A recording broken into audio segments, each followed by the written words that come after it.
Commander Yix stood on the bridge of his ship, watching the reports come in from across the galaxy.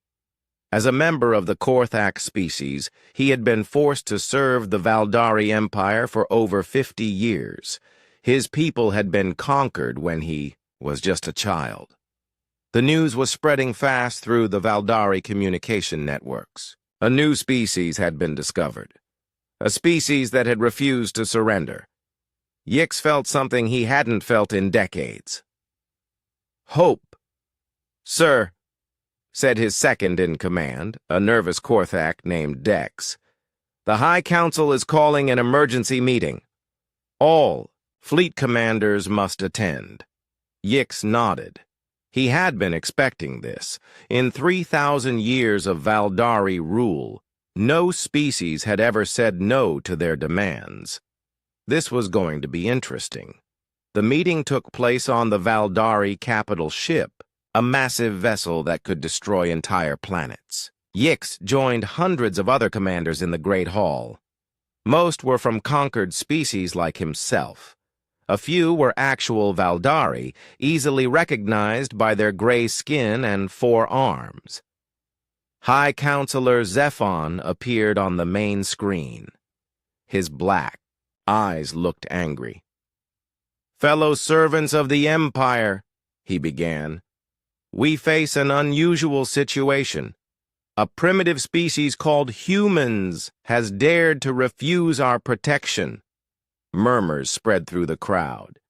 Yix listened carefully as Zephon continued. "These humans occupy only one star system. They have crude technology and small ships. Their weapons are primitive. They should have surrendered immediately, like every other species we have encountered." Another Valdari counselor, Thrakos, appeared next to Zephon. "War Master Thrakos will explain the military situation," Zephon said. Thrakos was bigger than most Valdari, with scars on his gray skin from many battles. "The human response was unexpected," he said slowly. "When offered the choice between submission and destruction, they chose neither. They said they wanted to talk and be friends." Some of the Valdari in the audience made sounds of amusement. The idea seemed funny to them. "What are their military capabilities?" asked a Valdari. "Admiral, very limited," Thrakos replied. "They have approximately 200 ships, most of them small exploration vessels. Their largest warships are less than half the size of our scouts. Their weapons appear to be simple energy beams and explosive missiles." Yix thought about his own people's first contact with the Valdari. The Korthak had been much more advanced than these humans, with powerful shields and energy weapons. They had lasted exactly 4 hours before surrendering. "How long do you estimate the conquest will take?" asked another admiral. Thrakos smiled, showing sharp teeth. "I have assigned 12 ships from the 4th Fleet. The demonstration should take no more than 1 hour. Once the humans see our power, they will surrender like all the others." But Yix wasn't so sure. There had been something different about the human response. Most species begged for mercy when they first met the Valdari. These humans had actually told the Valdari no. After the meeting, Yix returned to his ship. He called up the files on every species the Valdari had conquered. The pattern was always the same. First contact, immediate surrender, then absorption into the Empire. 7 species had followed this pattern. The Valdari had never needed more than a small demonstration fleet. Dex came to his quarters later that evening. "Sir, I've been monitoring the communication networks. The other conquered species are talking about these humans." "What are they saying?" Yix asked. "They're excited, sir. For the first time in centuries, someone said no to the Valdari. Some of the younger ones are calling the humans heroes." Yix wasn't surprised. Every conquered species dreamed of freedom, but none had ever dared to fight. The Valdari were too powerful, too ruthless. "Sir," Dex continued quietly, "what do you think will happen?" Yix looked out at the stars. "I think these humans don't understand what they're facing. The Valdari have destroyed entire civilizations for much smaller acts of defiance. But, sir, what if they fight back?" "Then they'll die quickly," Yix said sadly. "The Valdari don't take prisoners when a species refuses to surrender." But even as he said it, Yix felt that strange feeling of hope again. Maybe these humans would surprise everyone. Over the next few days, intelligence reports about the humans kept coming in. They were indeed primitive by galactic standards. They had only recently developed faster-than-light travel. They had never fought another spacefaring species, but there were some odd details in the reports. The humans had spread across their entire star system in just a few decades. They had built hundreds of space stations and colonies. Their ships were simple but well-designed. Most interesting of all, the humans had a very unusual history.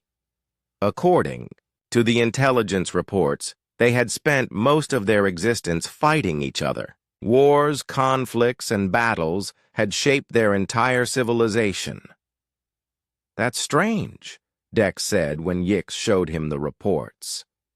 "Most species develop peaceful cooperation before they reach space travel. How did a warlike species learn to work together?" Yix studied the human timeline. "It looks like they almost destroyed themselves several times, but they always survived. And eventually, they learned to fight together instead of against each other. This was very different from most species the Valdari had conquered. Usually, peaceful species were easy to intimidate. They valued life and safety above all else. When faced with superior force, they surrendered to protect their people. But what happened when you threatened a species that had been fighting for survival for millions of years? The Valdari Council seemed confident that the answer was obvious. Primitive species always surrendered.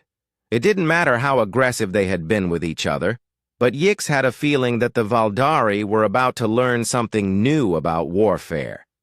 These humans had never lost a war for survival. They had faced extinction many times and always found a way to win. Soon, the galaxy would see what happened when an unstoppable force met an immovable object. The Valdari fleet was already moving toward human space. In a few days, they would arrive and demand surrender. If the humans refused again, the shooting would start. Yix hoped the humans were smarter than they seemed. For their sake, and maybe for the sake of every conquered species in the galaxy, because if these humans could actually fight back and win, everything would change. The Valdari Empire had ruled through fear for 3,000 years, but fear only worked if you never lost. Captain Jake Morrison stood on the bridge of the research ship UES Explorer, watching the stars through the main window. The ship was quiet except for the soft hum of engines. They had been studying a distant nebula for 3 weeks now, looking for new minerals and maybe signs of life. Dr. Lisa Carter ran into the bridge, her face excited but worried. She held a data pad in her hands. "Captain, you need to see this right away," she said, breathing hard from running. Jake turned around. Lisa was the best scientist they had on the ship. If she was worried, there was a good reason. "What is it, Doctor?" "We picked up a transmission. It's not from Earth or any human ship." "Captain, I think we just made first contact with aliens." The bridge became very quiet. Everyone stopped what they were doing. Jake felt his heart beat faster. Humans had been exploring space for over 100 years, but they had never found intelligent life before. "Are you sure?" Jake asked. Lisa nodded. "The signal is definitely artificial. It's coming from outside our solar system. And Captain, they're using math that we understand. They want to talk to us. Jake looked at his crew. They all looked nervous, but excited. This was the moment every human had dreamed about. "Put it on the main screen," he said. The screen showed nothing but space at first. Then words appeared, translated into English by the ship's computer. Jake read them out loud, slowly. "This is the Valdari Empire. You have entered our territory. All intelligent species must surrender to Valdari rule immediately. You will give up all your weapons and technology. You will serve the Valdari Empire. Respond within 1 hour or face destruction." The bridge was silent for a long moment. Jake read the message again. This was not what anyone had expected first contact to be like. "Sir," said Lieutenant Ben Parker, who ran the communications. "What should we do?" Jake thought carefully. Earth had protocols for first contact, but none of them covered a demand for immediate surrender. "Send our standard diplomatic message. Tell them we come in peace and want to talk." Ben worked on his console for a few minutes. Then he sent the message to the aliens. It explained that humans were peaceful explorers who wanted to learn about other species. It invited the aliens to meet and talk about working together. They waited for an answer. Jake could feel the tension on the bridge. Everyone was nervous. After 20 minutes, another message came through. This time, there was also a video signal. The screen showed a tall alien with gray skin and 4 arms. Its eyes were completely black, and it had no hair. When it spoke, the computer translated its words. "I am High Counselor Zephon of the Valdari Empire. Your response is unacceptable. No species has ever refused our generous offer of protection. Your defiance is an act of war against the Valdari Empire and all its members." Jake stepped forward. "We're not trying to fight anyone. We just want to talk and be friends." The alien made a sound that might have been laughter, but it sounded mean. "Friends? You primitive creatures don't understand. The Valdari Empire has ruled this part of the galaxy for 3,000 years. We have conquered 847 species. You will be number 848, or you will be destroyed." "We won't surrender," Jake said firmly. "But we don't want to fight either. There has to be another way." Zephon's black eyes seemed to get even darker. "Then you have chosen war. The Valdari fleet will show you what happens to species that think they can challenge us. Your pathetic race will learn to obey, or it will cease to exist." The transmission ended. The bridge was quiet again, but this time it was a different kind of quiet. Everyone looked scared. "Captain," said Lisa quietly, "our sensors are picking up ships. Lots of them. They're moving toward us very fast." Jake looked at the sensor readings. 12 large ships were coming their way. They were bigger than anything humans had ever built, and they were armed with weapons the sensors couldn't even identify. "How long until they reach us?" Jake asked. "About 10 minutes, said Lieutenant Parker. Jake made a quick decision. "All hands, prepare for emergency jump. We're going home." "But Captain," said Dr. Carter, "this is the biggest discovery in human history. We can't just run away."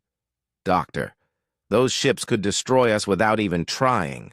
We need to warn Earth about what's coming." The crew worked quickly to prepare the ship for faster-than-light travel. Jake watched the alien ships getting closer on the sensors. They were moving faster than any human ship could go. "Jump ready, Captain," called the engineer. "Do it now," Jake ordered. The Explorer jumped into faster-than-light speed just as the first alien ship came into weapons range. Jake saw energy beams flash past them as they disappeared into hyperspace. As they traveled back toward Earth, Jake sat in his chair, thinking about what had just happened. Humans had always imagined that first contact would be peaceful. They had. Dreamed of learning from advanced aliens and sharing knowledge. Instead, they had met an empire that had conquered hundreds of worlds. An empire that thought humans were just another weak species to be enslaved. Dr. Carter came over to him. "Captain, what do you think will happen now?" Jake looked at her seriously. "I think we just made some very dangerous enemies, and I think Earth needs to prepare for war." "But we're just explorers and scientists," she said. "We don't know how to fight aliens with advanced technology." Jake thought about human history. Humans had survived ice ages, diseases, and wars. They had fought each other for thousands of years before finally learning to work together. Maybe that experience would help them now. "Doctor, humans have been fighting for survival since we first walked on Earth. We've never given up before, and we won't give up now." The explorer continued its journey home, carrying the news that would change humanity forever. Behind them, the Valdari fleet prepared for what they thought would be an easy conquest. Neither side knew that this meeting would start a war that would shake the entire galaxy. Admiral Kate Sullivan walked quickly through the halls of Earth Defense Command. The emergency meeting had been called just hours after the explorer arrived with news of the alien contact. She had read Captain Morrison's report 3 times, and each time it made her more worried. The meeting room was full when she arrived. President Ryan Davis sat at the head of the table, looking tired. General Marcus Thompson was there, along with the heads of all Earth's military branches. But the person Kate was most interested in seeing was Dr. Elena Rodriguez from the Historical Warfare Institute. "Thank you all for coming so quickly," President Davis began. "By now you've all read Captain Morrison's report. We are facing a potential war with an alien empire that has conquered hundreds of worlds. I need to know what our options are." General Thompson spoke first. "Sir, our military situation is not good. We have about 200 ships, but most of them are exploration vessels with light weapons. Our actual warships number only about 40, and they're designed to fight other human ships, not alien technology." "What about our ground forces?" the president asked. "We have good soldiers, but we don't know what kind of ground combat these aliens use. We don't even know if they'll try to invade planets or just destroy them from space." Kate could see the worry on everyone's faces. Humanity had been at peace for over 50 years. Their military was small and focused mainly on keeping order in the colonies. President Davis turned to Dr. Rodriguez. "Doctor, you've studied warfare throughout human history. What can you tell us about fighting a superior enemy?" Dr. Rodriguez was a small woman with gray hair, but when she spoke, everyone listened. She had spent her life studying every war humans had ever fought. "Mr. President, I think we need to understand something important about ourselves before we make any decisions," she said. "These aliens think they know what kind of species we are. They think we're just another peaceful civilization that will surrender when threatened. Aren't we?" asked the Secretary of Defense. Dr. Rodriguez smiled grimly. "Sir, in our recorded history, humans have fought over 10,000 major wars. We've had periods of peace, but we've never stopped preparing for the next conflict. Even now, in our most peaceful age, we still study warfare, train soldiers, and build weapons." She activated a holographic display showing human history. "Look at our development as a species. Most intelligent life evolves cooperation first, then technology. Humans did the opposite. We developed warfare first. The display showed early human civilizations. We learned to make bronze weapons before we learned to farm efficiently. We invented gunpowder and used it for war centuries before we used it for mining. We developed nuclear energy and immediately turned it into the most powerful weapons in history. General Thompson nodded. But, Doctor, that was our past. We've evolved beyond that. Have we, General? Dr. Rodriguez asked. When was the last time Earth updated its defense protocols? Last year, Thompson admitted. And how many young people still join the military academies each year? About 50,000. And how many war simulations does each soldier train in? Thompson looked uncomfortable. Hundreds. Dr. Rodriguez turned back to the president. Sir, humans have never stopped being warriors. We've just gotten better at hiding it. We tell ourselves we're peaceful explorers, but look at our entertainment. Our most popular movies and games are about fighting and war. Our sports are competitions that simulate combat. She changed the display to show human expansion into space. Even our exploration of space follows military patterns. We build bases that can be defended. We explore in groups that can fight together. We've never sent out a ship that couldn't protect itself. Admiral Sullivan spoke up. Doctor, what are you saying exactly? I'm saying that these aliens have made a very dangerous mistake. They think they're threatening a peaceful species that will surrender to avoid destruction. But they're actually threatening the most successful predator species in the galaxy. The room was quiet as everyone thought about this. Dr. Rodriguez continued. Humans have survived ice ages that killed most life on Earth. We've survived diseases that should have wiped us out. We've survived wars that almost destroyed our civilization. And each time, we didn't just survive, we became stronger. She showed images of human wars throughout history. We've fought with sticks and stones. We've fought with swords and shields. We've fought with guns and bombs. We've fought with tanks and planes. And each time our enemies thought they had superior technology, we found ways to win anyway. President Davis leaned forward.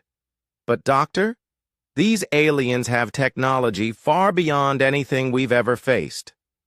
Yes, sir. And that's exactly the kind of challenge humans are best at handling. We've never won through superior technology. We win through superior tactics, superior determination, and superior willingness to do whatever it takes. General Thompson looked skeptical. You're talking about fighting other humans. These are aliens with weapons we don't understand. Dr. Rodriguez smiled. General, humans have been fighting alien species since we first walked on Earth. Every predator we faced was bigger, stronger, and better armed than we were. Bears have claws and thick skin. Big cats have speed and fangs. Wolves hunt in packs with better senses than ours. But we won every time, Admiral Sullivan said quietly, beginning to understand. Exactly. We didn't outrun the predators. We outlasted them. We didn't outfight them one-on-one. We used tools and tactics. We didn't overpower them. We outthought them. Dr. Rodriguez changed the display to show human military doctrine. Sir, I've analyzed every successful human military strategy in history. They all follow the same pattern. When facing a superior enemy, humans do 3 things. She counted on her fingers. First, we refuse to surrender, no matter how hopeless it looks. Second, we find ways to use the enemy's strength against them. Third, we make the cost of victory so high that winning becomes a loss for the enemy. President Davis was quiet for a long moment. Then he asked, Doctor, do you think we can win against this Valdari Empire? Sir, I think the Valdari have no idea what they just started. They've spent 3,000 years conquering peaceful species. They've never fought a species that considers warfare an art form. But the cost, the president said, will be high, Dr. Rodriguez agreed. Humans have never won a war without sacrifice. But, sir, we've also never lost a war where our survival was at stake. General Thompson stood up. What do you recommend? Dr. Rodriguez looked around the room. I recommend we show these aliens exactly why every predator on Earth learned to avoid humans. I recommend we remind the galaxy that peaceful doesn't mean helpless. President Davis made his decision. General Thompson, activate Protocol 7. Recall all our deep space fleets and prepare our defenses. Admiral Sullivan, I want every ship we have ready for combat. He turned to Dr. Rodriguez. Doctor, I want you to prepare a complete analysis of human warfare tactics for our military commanders. If we're going to fight, we need to fight like humans. As the meeting ended, Kate Sullivan felt something she hadn't expected. She felt excited. For the first time in her career, humanity was facing an enemy that would test everything they were capable of. The Valdari thought they were about to conquer another weak species. Instead, they were about to learn why humans had never met a challenge they couldn't overcome. The galaxy was about to see what happened when you threatened the deadliest species in the universe. War Master Thrakos sat in his command chair aboard the Valdari destroyer Eternal Victory, watching the human space station grow larger on his screens. Titan Station orbited the planet Saturn and was one of humanity's largest outposts outside Earth's orbit. According to intelligence reports, about 10,000 humans lived and worked on the station. It should be more than enough to demonstrate Valdari power. Sir, reported his weapons officer, we are approaching the human station. Sensors detect only 3 small human ships defending it. Thrakos smiled with his sharp teeth. 3 ships against 12. This would be over quickly. Open communications with the human station, he ordered. The screen showed a human male in a blue uniform. He looked calm, which surprised Thrakos. Most species were already panicking by now. I am Commander Alex Turner of the UES Defiance, the human said. You are in human space. State your intentions. Thrakos stood up to his full height. I am War Master Thrakos of the Valdari Empire. This station and all humans in this system will surrender immediately. You have 1 minute to comply. Commander Turner's expression didn't change. I'm afraid I can't do that, War Master. This is our home. We won't be giving it up. Thrakos felt confused. The human should be terrified. 12 Valdari ships could destroy the station and all its defenders easily. You cannot seriously intend to fight us. Look at your sensors. You are completely outmatched. I can see that, Turner replied calmly. But humans don't surrender our homes to anyone. Thrakos had conquered many species, but he had never encountered this kind of response. The human actually seemed ready to die rather than surrender. Very well, Thrakos said. You have chosen destruction. Attack the human ships first. Leave the station intact so they can watch their defenders die. The Valdari fleet moved forward. Their ships were 3 times larger than the human vessels, and armed with energy weapons that could cut through any known armor. But as the first Valdari ship fired, something unexpected happened. Instead of trying to run or hide, the human ship Defiance flew straight toward the Valdari fleet. Its weapons fired constantly, even though they barely scratched the Valdari shields. "What is it doing?" asked Thrakos' second-in-command. Before Thrakos could answer, the Defiance rammed directly into the lead Valdari ship. The human ship exploded. But the impact knocked the Valdari vessel off course and damaged its weapons. Thrakos had never seen anything like it. The humans had deliberately sacrificed their own ship just to damage one of his. "Sir," his weapons officer called out. "The other human ships are doing the same thing." Thrakos watched in shock as the second human ship crashed into another Valdari vessel. This time, both ships exploded in a massive fireball. The third human ship didn't ram anyone. Instead, it flew close to a Valdari destroyer and began firing at its engines. The Valdari ship tried to shake off the smaller vessel, but the human pilot was incredibly skilled. "Just shoot it down," Thrakos ordered. "Sir, it's too close to our own ship. If we fire, we might hit ourselves." The human ship suddenly separated into smaller parts. Thrakos realized it was launching escape pods, but they weren't running away. The pods were flying toward the Valdari ship. "Those aren't escape pods," his sensor operator said with alarm. "They're armed." The pods attached themselves to the Valdari destroyer's hull and exploded.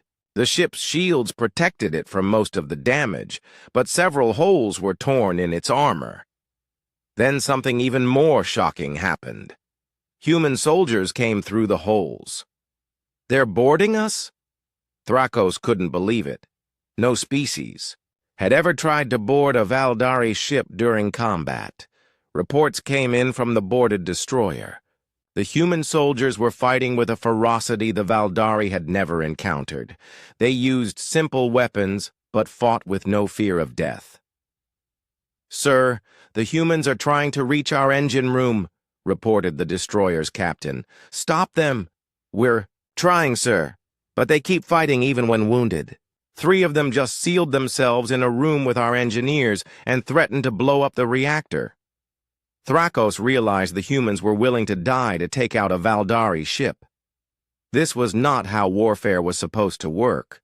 The battle continued, but it wasn't going as planned. The humans had only 3 ships, but they had damaged 4 Valdari vessels and completely disabled 1. More human ships began arriving from deeper in the system. They were small mining ships and cargo haulers, not warships, but they all flew toward the Valdari fleet. "Sir," his tactical officer said nervously, "these civilian ships are armed with mining charges and construction tools." Thrakos watched as human cargo ships began ramming his vessels while cargo shuttles dropped explosive mining charges on their hulls. It was chaos. The worst part was that the human tactics were working. The Valdari ships were designed to fight other warships in organized battles. They weren't prepared for dozens of small ships attacking from all directions with suicidal determination. "Sir, we're receiving a transmission from Titan Station," his communications officer reported. The screen showed Commander Turner again. His station was damaged from stray weapons fire, but he was still calm. "War Master," Turner said, "you can still leave. Take your ships and go home." "Impossible," Thrakos snarled. "The Valdari Empire does not retreat," Turner nodded. "I was hoping you'd say that." He turned to someone off-screen. "Send the signal." Suddenly, Thrakos' sensors lit up with new contacts. More human ships were arriving from all over the solar system. "Dozens of them." "How many ships do these humans have?" Thrakos demanded. "Sir, it appears they've armed everything that can fly. I'm reading cargo ships, passenger transports, even construction vehicles." Thrakos realized he was facing an entire civilization that had just declared war on him. Every human in the system was willing to fight. The battle raged for 6 more hours. The Valdari ships had better weapons and armor, but the humans had superior numbers and were willing to sacrifice everything. By the end, Thrakos had lost 7 ships, and the remaining 5 were heavily damaged. Hundreds of human vessels had been destroyed, but thousands more kept coming. "Sir," his second-in-command said quietly, "we should withdraw. We can't win this battle." Thrakos stared at the screen showing the burning wreckage of both fleets. In 3,000 years, the Valdari had never retreated from a battle, but they had also never fought an enemy like this. "All ships, retreat to hyperspace," he ordered finally. As the Valdari fleet limped away, Thrakos sent a message to the High Council. "The humans are not like other species," he reported. "They don't fight to win. They fight to survive, and they're very good at it." On Titan Station, Commander Turner watched the alien ships disappear. Half his fleet was gone, and thousands of humans had died. But they had won. He opened a communication to Earth. "Admiral Sullivan, this is Turner. The Valdari have retreated, but, ma'am, I don't think they're going to give up. They'll be back with more ships." "Understood, Commander," came the reply. "How did we do?" Turner looked at the debris field around his station. "Ma'am, I think we just taught the galaxy something about humans. We don't surrender, and we don't lose our homes without a fight. The first battle was over, but the war was just beginning."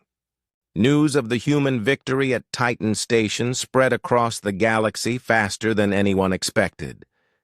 In the conquered worlds of the Valdari Empire, beings who had lived in fear for generations suddenly began to whisper about impossible things: hope, rebellion, freedom. Commander Yix received the battle reports in his quarters aboard the Valdari cruiser Iron Fist. He read them 3 times, unable to believe what he was seeing. The humans had won. Not only won, but forced the mighty Valdari to retreat.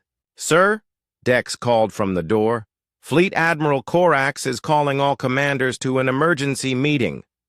Yix quickly deleted the reports from his personal files. Having unauthorized battle information was dangerous, but he had to know what really happened. The meeting was tense. Fleet Admiral Corax, one of the most feared Valdari military leaders, stood before dozens of ship commanders. His 4 arms gestured angrily as he spoke. "The humans have proven more troublesome than expected," Corax said, his voice cold. War Master Thrakos was overly confident. "The 3rd Battle Fleet will handle this situation properly." Yix knew the 3rd Battle Fleet. 200 ships, including some of the most powerful vessels in the Valdari military. If they couldn't crush the humans, nothing could. "Admiral," asked one of the Valdari captains, "what exactly happened at Titan Station?" Corax's black eyes grew darker. "The humans employed suicide tactics. They sacrificed their own ships to damage ours. It was unexpected," another captain spoke up. "Sir, how do we defend against enemies who are willing to die?" "By killing them faster than they can kill us," Corax replied grimly. "The 3rd Fleet will attack multiple human targets simultaneously. They cannot be everywhere at once." But Yix wasn't so sure about that. The report suggested the humans had armed every ship in their system. That level of preparation took planning and determination. Meanwhile, in human space, Captain Sam Blake was preparing for a very different kind of warfare. Blake commanded the UES Phantom, a small scout ship that had been modified with salvaged Valdari technology. Dr. Megan Torres had spent weeks studying the wreckage from Titan Station, learning how alien systems worked. "Captain," Torres called from her workstation, "I think I've figured out their communication frequencies. We can listen to their fleet coordination," Blake smiled. "Can we interfere with it?" "Better than that." I think we can make them hear whatever we want them to hear. The Phantom was part of a new human strategy. Instead of waiting for the Valdari to attack, they would take the fight to the enemy. Blake had 12 ships under his command, all small and fast. They had been stripped of unnecessary equipment and loaded with weapons and salvaged alien technology. "All ships, this is Blake," he said into his communicator. "Remember, we're not trying to win battles. We're trying to make them afraid to leave their bases." The human strike force jumped to hyperspace, heading for a Valdari supply convoy that Torres had identified from intercepted communications. They found the convoy exactly where intelligence said it would be. 6 large cargo ships protected by 4 destroyers. In a normal battle, the destroyers would easily defeat 12 human scout ships, but this wasn't a normal battle. "Phoenix Wing, hit the escorts from the left," Blake ordered. "Eagle Wing, take the right. Phantom Wing, we're going for the cargo ships." The human ships attacked from 3 directions at once, using tactics the Valdari had never seen before. Instead of staying to fight the destroyers, they fired their weapons and immediately jumped back to hyperspace. The Valdari ships spun around, trying to target enemies that were no longer there. Then the humans jumped back in from a different direction and attacked again. "What are they doing?" demanded the Valdari convoy commander. His tactical officer looked confused. "Sir, they keep disappearing and reappearing. I can't predict where they'll attack next." The humans jumped in and out of hyperspace 7 times in 20 minutes. Each time they appeared, they destroyed part of the convoy and vanished before the Valdari could respond. By the end of the attack, all 6 cargo ships were destroyed and 2 destroyers were damaged. The human ships had taken only minor damage. "All wings return to base," Blake ordered. "Mission accomplished." As they jumped to hyperspace, Blake smiled grimly. The Valdari were about to learn what it felt like to be hunted. Over the next month, human strike teams hit supply convoys, isolated patrol ships, and communication stations throughout Valdari space. They never stayed to fight major battles, but they were everywhere at once. The Valdari military began to panic. They had never faced an enemy that refused to fight fair. Fleet Admiral Corax called another meeting. This time, he looked worried. "The humans are destroying our supply lines," he reported. "They attack our weakest points and disappear before we can respond. 17 convoys have been destroyed in the past month." "Sir," asked a captain, "why don't we just escort the convoys with more warships?" "We have tried that. The humans simply avoid the heavily defended targets and attack the others. They seem to know exactly where our ships are." Commander Yix knew why. The humans had captured Valdari communication equipment and were listening to everything. But he couldn't say that, without revealing how he knew. "What do you recommend, Admiral?" asked another captain. Corax was quiet for a long moment. "We will implement the final protocol. All human worlds will be destroyed simultaneously. If we cannot conquer them, we will eliminate them entirely." The room became very quiet. The final protocol had only been used 3 times in Valdari history against species that had proven impossible to control. But Yix noticed something in the reports that the Valdari commanders had missed. The human attacks were getting more sophisticated. They were learning to use captured Valdari technology better than the Valdari themselves. Lieutenant Colonel Tony Garcia was training the first human Marines in zero-gravity combat when the intelligence reports came in. "Colonel," said his aide, Lieutenant Amy Foster, "our spy drones have detected massive Valdari fleet movements. It looks like they're preparing for a major offensive." Garcia studied the data. The Valdari were gathering ships from across their empire. This wasn't just an attack. It was an attempt to end the war quickly. "How long do we have?" he asked. Maybe 2 weeks before they reach our space? Garcia nodded. 2 weeks to prepare for the largest battle in human history. But humans had been preparing for this fight their entire existence. Every war they had ever fought had taught them something about survival. Foster, send a message to Admiral Sullivan.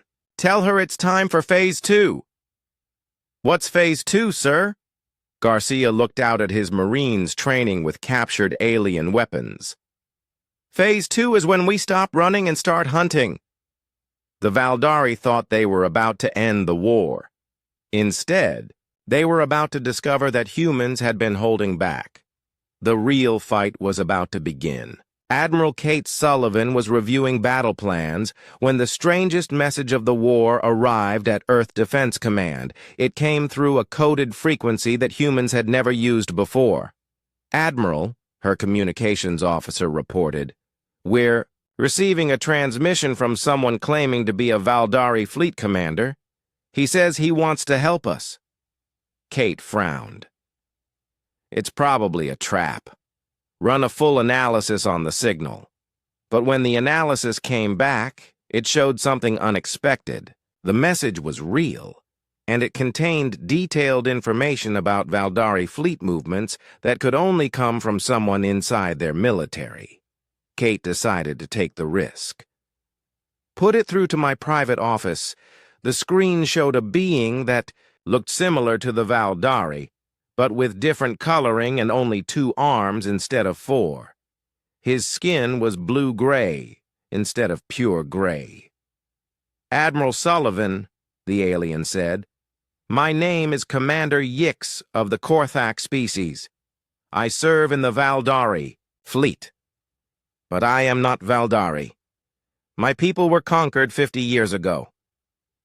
Kate studied his face carefully. She had learned to read alien expressions during the first weeks of the war.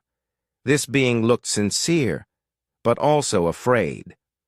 Why are you contacting us, Commander? Because your species has done something that was thought impossible. You defeated a Valdari fleet. For the first time in 3,000 years, the Empire has been forced to retreat. That doesn't explain why you're helping us. Yix was quiet for a moment. Admiral, do you know how many species the Valdari have conquered? Our intelligence says 847. 848, Yix corrected. The Ziktai surrendered just yesterday, but here's what your intelligence doesn't know. Almost half of those species never wanted to be part of the Empire. We were forced to join or face extinction. Kate began to understand. You're saying there are conquered species who might help us? I'm saying there are hundreds of species who have been waiting for someone to prove that the Valdari can be beaten. You've given us hope. Over the next few days, more secret messages arrived. The pattern was always the same. Conquered species, offering information, supplies, or even military support. Captain Nicole Johnson was chosen to coordinate with these new allies. She had experience with diplomatic missions and was one of the few humans who had studied alien psychology. Her first meeting was with a Ziktai representative, an insect-like being with multiple eyes and wing covers that could change color. The sea.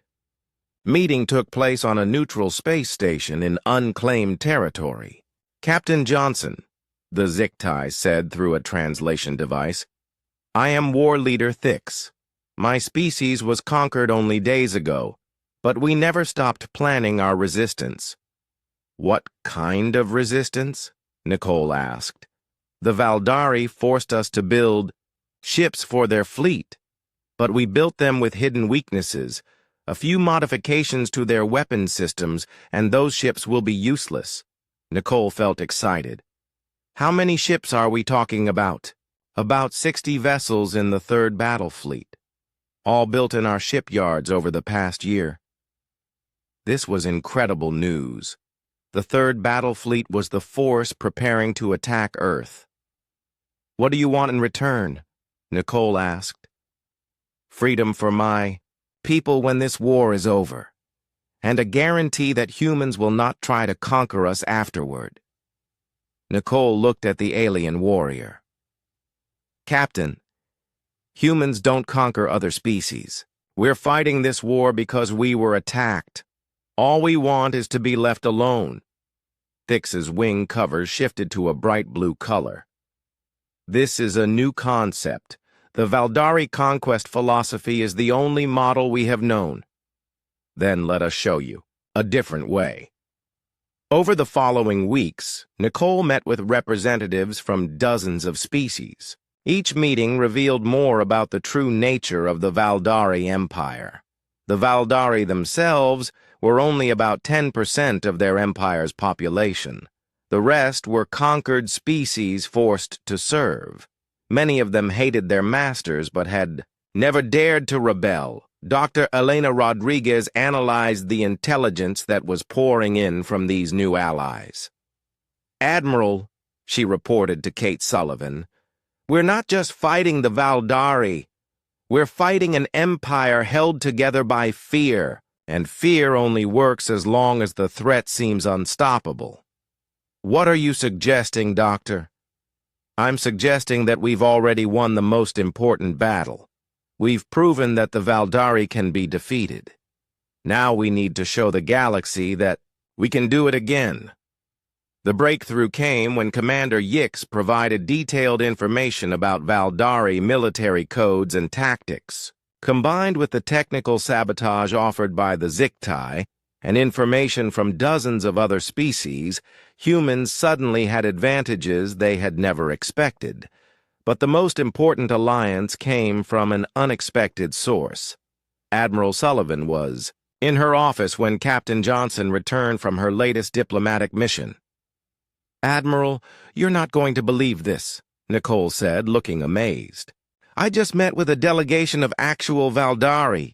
Kate nearly dropped her coffee. "What?" "They're a group called the Liberation Front. They say there are Valdari who disagree with the Empire's conquest policies. They want to end the war and establish peaceful relations." "How do we know it's not a trap?" Nicole smiled. "Because they provided us with the complete battle plans for the attack on Earth. Admiral, we know exactly when they're coming, how many ships they have, and what their tactics will be." Kate studied the data. It was incredibly detailed, including ship positions, weapon capabilities, and even the names of individual commanders. "Nicole, if this is real, it changes everything." "It is real, Admiral. I verified it through multiple sources. The Valdari Empire isn't as united as they pretend to be." Kate began to see a new strategy forming. They weren't just fighting a war against an alien empire, they were leading a galaxy-wide revolution against tyranny. "Nicole, I want you to organize a meeting with all our allied species. It's time to coordinate our efforts." The meeting took place on a hidden base in an asteroid field. Representatives from 30 different species attended, including Commander Yix and several members of the Valdari Liberation Front. Kate addressed the group. "We all know that the Empire is preparing to attack Earth with their largest fleet ever, assembled. They think this will end the war." "How many ships are they bringing?" asked Thix. "Nearly 1,000 vessels," Kate replied. "It's the largest military force in galactic history." Some of the aliens looked worried, but Kate continued. "However, thanks to our allies, we know exactly how to defeat them. The question is, are we all ready to fight for freedom?" Commander Yix stood up. "Admiral, my people have been slaves for 50 years. We are ready." One by one, the other representatives stood as well. Species that had been enemies for millennia were united by a single goal: ending Valdari tyranny. "Then let's show the galaxy what happens when free people fight together," Kate said. The Valdari thought they were about to crush a single rebellious species. Instead, they were about to face a united coalition of every species they had ever wronged. The final battle would not just determine humanity's fate, it would determine the future of the entire galaxy. Supreme War Leader Vorthak stood on the bridge of the massive battleship Universal Dominion, watching the largest fleet in galactic history prepare for battle. Nearly 1,000 ships stretched out before him, representing the full military might of the Valdari Empire. This was not just another conquest. This was personal. The humans had humiliated the Empire, inspired rebellions across dozens of worlds, and worst of all, they had made the Valdari look weak. Vorthak intended to end this problem once and for all. "War Leader," reported his tactical officer, "all fleets are in position. We will reach the human home system in 6 hours." Vorthak nodded. Unlike previous attacks on human territories, this fleet would go straight to Earth itself. When the humans saw their homeworld under attack, they would surrender or watch everything. They loved burn. "Send a message to all conquered species throughout the Empire," Vorthak ordered. "Tell them to watch what happens when someone defies Valdari rule." But Vorthak didn't know that his message was exactly what his enemies had been waiting for. On Earth, President Ryan Davis received the transmission in the Emergency Command Center deep under the planet's surface. General Marcus Thompson and Admiral Kate Sullivan were with him, along with representatives from 30 allied species. "Well," Davis said after listening to Vorthak's threats, "I think it's time to send our own message." He activated Earth's emergency broadcast system, sending a signal to every human ship, station, and colony in the galaxy. "My fellow humans," the president began, "the Valdari Empire has made a mistake. They think that by threatening our home, they can force us to surrender. They don't understand what it means to threaten a human's family." Admiral Sullivan had been preparing for this moment for months. Every human ship within 100 light years had been quietly moving toward Earth. Not just military vessels, but cargo ships, passenger transports, mining platforms, and even private yachts. If the Valdari wanted to fight at Earth, humans would give them the biggest fight in galactic history. "Admiral," reported Captain Blake from the UES Phantom, "the civilian evacuation is complete. All non-essential personnel have been moved to secure facilities." "Good," Sullivan replied. "How many ships do we have?" "Counting everything that can. Fly and fight, about 800 vessels. The Valdari still outnumber us, but not by much. But numbers weren't the whole story. Thanks to their allies, the humans knew exactly how the Valdari would attack. More importantly, they had help the Valdari didn't know about. Commander Yix was aboard his ship in the Valdari fleet, but he was working for the humans now. So were dozens of other commanders from conquered species. The Ziktai had done their work well. 60 ships in the Valdari fleet had hidden weaknesses that could be activated remotely. Other allied species had provided weapons, technology, and intelligence. Most importantly, the Valdari Liberation Front had arranged for several key ships to switch sides during the battle. "War Leader," Vorthak's communications officer called out, "we're receiving a transmission from the human home system." Put it on screen. The display showed Admiral Sullivan on the bridge of her flagship, the UES Defiant. Behind her, space was filled with human ships. "Supreme War Leader Vorthak," she said calmly, "you have come to our home uninvited. Leave now, and we will let you go in peace." Vorthak laughed with his sharp teeth showing. "Human, you are looking at the largest fleet ever assembled. You cannot possibly win this battle." "You're probably right," Sullivan admitted. "But War Leader, you've made one critical mistake." "What mistake?" "You came to our home, and humans will do anything to protect their home." The transmission ended, and Vorthak felt a moment of unease. The human had seemed too calm for someone facing certain defeat. "All ships, advance to attack formation," he ordered. "Destroy the human fleet, then begin orbital bombardment of their planet."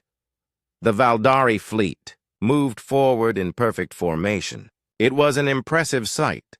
Hundreds of massive warships advancing like an unstoppable wall of death. But as they approached the human defense line, strange things began to happen. War leader, his tactical officer, called out, "I'm reading unusual energy signatures from some of our ships." "What kind of signatures?" Before the officer could answer, 60 Valdari ships suddenly powered down their weapons and shields. The Ziktai sabotage had been activated. "Sir, we've lost contact with the 7th Squadron and the 12th. War leader ships throughout the fleet are reporting system failures." But that was only the beginning. As the fleets closed to fighting range, several Valdari vessels suddenly turned and began attacking their own side. Commander Yix's ship opened fire on the vessel next to it. 2 other ships from the Liberation Front did the same. "What is happening?" Vorthak demanded. "Sir, it appears we have traitors in our fleet." The carefully planned Valdari attack was falling apart before it even began. Dozens of ships were disabled, others had turned against the Empire, and confusion was spreading through the fleet. That's when the human counterattack began. Admiral Sullivan had divided her forces into 3 groups. The first group engaged the Valdari head-on, using the same suicidal tactics that had worked at Titan Station. The second group, led by Captain Blake, appeared behind the Valdari fleet using hidden hyperspace routes provided by allied species. The third group came from above and below, surrounding the Valdari in a 3-dimensional battle that they had never prepared for. "All ships," Sullivan broadcast to her fleet, "remember why we're fighting. These aliens came to our home. Show them what that means." The battle that followed was unlike anything the galaxy had ever seen. Humans fought with a desperation and fury that shocked even their allies. When human ships ran out of ammunition, they rammed Valdari vessels. When their weapons failed, human crews boarded enemy ships and fought with hand tools. Captain Nicole Johnson led a boarding party onto a Valdari battleship using nothing but mining charges and repair tools. Her team took control of the ship's engine room and turned its weapons against the Valdari fleet. Lieutenant Colonel Tony Garcia's Marines captured an entire Valdari command ship, forcing its surrender and providing the humans with real-time intelligence about enemy movements. But the most important moment came when Dr. Megan Torres made her greatest breakthrough. Working from a heavily damaged research ship, she managed to hack into the Valdari fleet's main communication system. "Admiral," she reported to Sullivan, "I can take control of their navigation computers. I can make their ships go wherever we want." "Do it," Sullivan ordered. Suddenly, half the remaining Valdari fleet found their ships turning around and flying away from Earth. Others found themselves unable to target human vessels. Supreme War Leader Vorthak watched his mighty fleet fall, apart around him. Ships were disabled, captured, or destroyed. Others had simply vanished, their crews unable to control their own vessels. "Sir," his remaining tactical officer said quietly, "we should retreat. We've lost over half our fleet." Vorthak stared at the human planet. He had brought 1,000 ships to crush one small species, and somehow they were winning. "War Leader," came a new voice. Commander Yix appeared on his communication screen. "The humans are offering terms for surrender." Surrender? Vorthak couldn't believe it.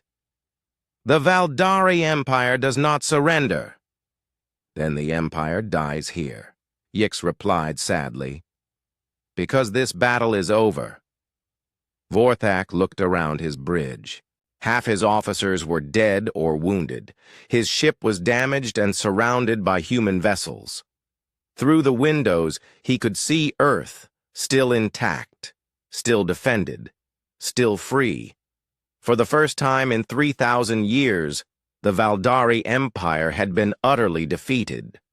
"Open communications with the human admiral," Vorthak said finally. Admiral Sullivan appeared on his screen. Her ship was damaged, and she looked tired, but her eyes were determined. "Supreme War Leader," she said, "are you ready to discuss terms?" Vorthak felt something he had never experienced before. Respect for an enemy.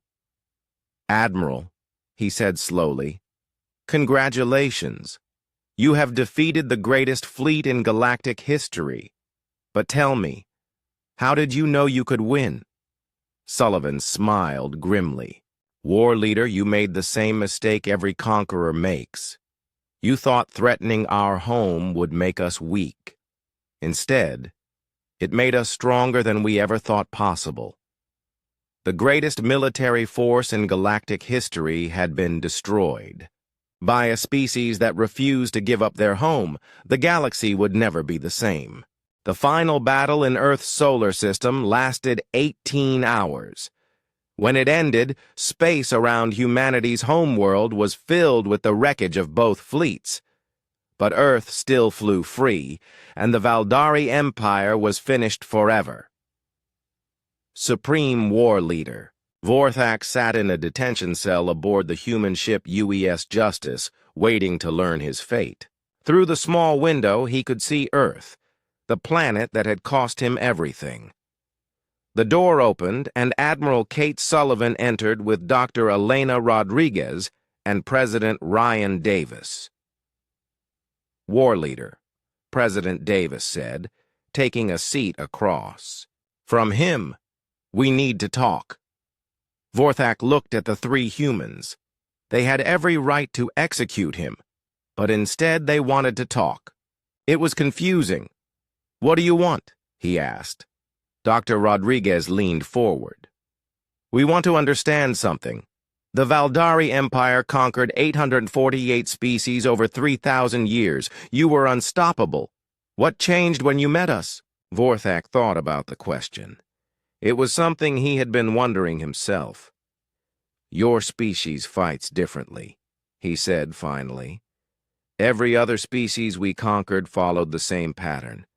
When faced with superior force, they surrendered. To save lives. You did the opposite." "Explain," Admiral Sullivan said. "You made death into a weapon. Your ships rammed ours deliberately. Your soldiers boarded our vessels knowing they would die. You turned your entire civilian population into warriors." Vorthak shook his head. "We had never seen anything like it." President Davis nodded. "War Leader, can I tell you something about human history?" "I suppose. We've been fighting for survival since our species began.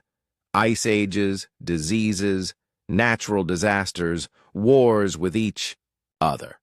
Every generation of humans has faced extinction at least once." Dr. Rodriguez pulled out a data pad showing human history. "Look at this timeline. Humans have survived 96 different extinction-level events. Most species never face more than one or two." Vorthak studied the data. It was incredible. How had any species survived so many catastrophes? "Each time we almost died out," President Davis continued, "we learned something new about survival. We learned that sometimes you have to sacrifice everything to save what matters most." "But why?" Vorthak asked. "Why not just surrender and live as slaves?" "Many species choose that option," Admiral Sullivan answered. "Because being slaves isn't really living. Humans would rather die free than live in chains." "That makes no sense from a survival perspective," Vorthak said. Dr. Rodriguez smiled. "Actually, it makes perfect sense.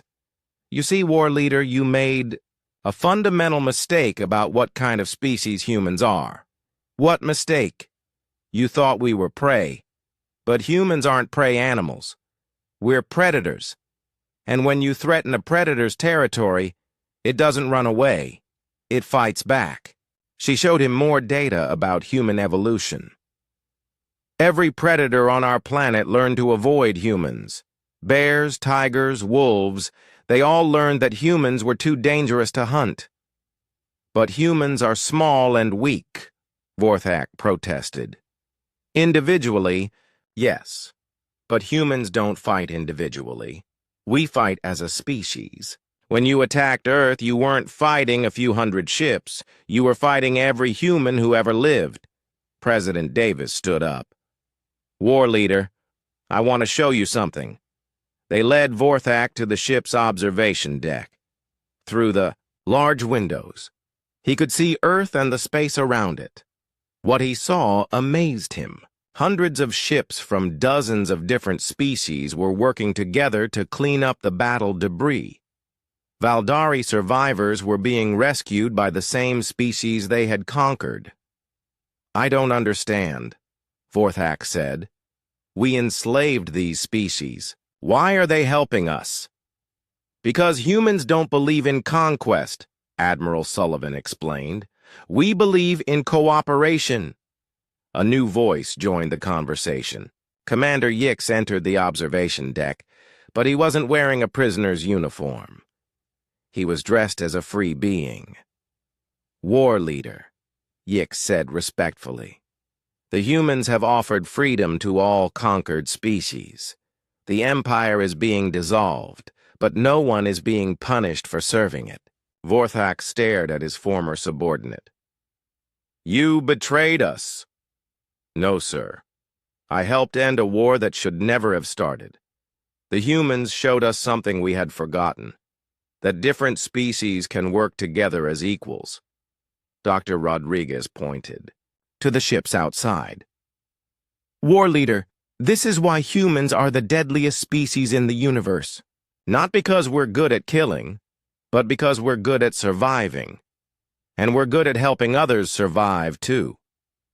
When you conquer a species, President Davis added, you make them weak. They become dependent on you. But when you make allies, you make everyone stronger. Vorthak felt something he had never experienced before. Understanding. You're saying that our strength was actually our weakness? Exactly, Admiral Sullivan said. The Valdari Empire was strong because it controlled many species, but it was brittle because it was based on fear. When that fear broke, everything collapsed at once.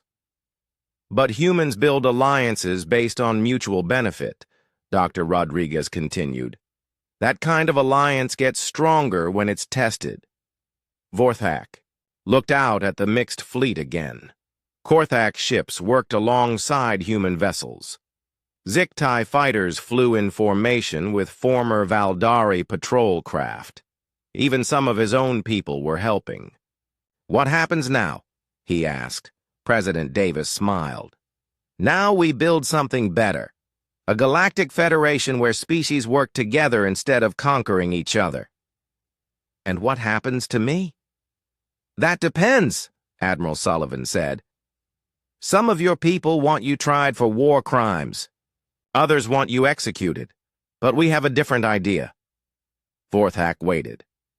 We want you to help us build this new federation. You understand how the old system worked.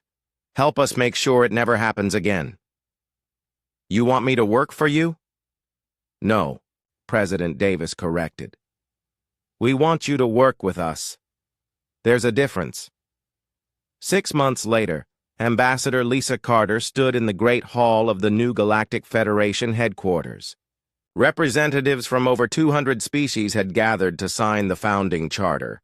Former Supreme War Leader Vorthak, now calling himself simply Vorthak, approached her. Ambassador, he said, I still don't understand how your species did it. Did what? Turned enemies into allies so quickly. 6 months ago, We were trying to destroy each other. Now we're working together. Lisa smiled. Vorthak, humans learned something important during our history. The best way to defeat an enemy is to make them into a friend. But how do you trust former enemies? By giving them a chance to prove they've changed. You've spent these 6 months helping freed species rebuild their worlds. That proves you're not the same being who led the Empire. Vorthak nodded slowly. The humans have taught us many things, but I think the most important lesson is this: strength that comes from fear is temporary, but strength that comes from cooperation lasts forever. Admiral Kate Sullivan, now the first director of Federation Defense, was watching the ceremony from the back of the hall. Captain Blake joined her. "Admiral," he said, "I just received a message from deep space. There's another aggressive empire about 300 light-years away. They've started expanding toward our territory." Sullivan smiled. "Send them our standard diplomatic protocols. Invite them to join the Federation peacefully. And if they refuse?" Sullivan looked around the hall at the hundreds of species working together. Humans, Valdari, Korthak, Ziktai, and dozens of others who had once been enemies. Then we'll show them what the deadliest species in the universe looks like when it has friends. The ceremony concluded with the signing of the Federation Charter. As the document was completed, a message was broadcast across the galaxy. Today marks the end of the age of conquest and the beginning of the age of cooperation. Any species that chooses peace will find friends among us. Any species that chooses war will face all of us united.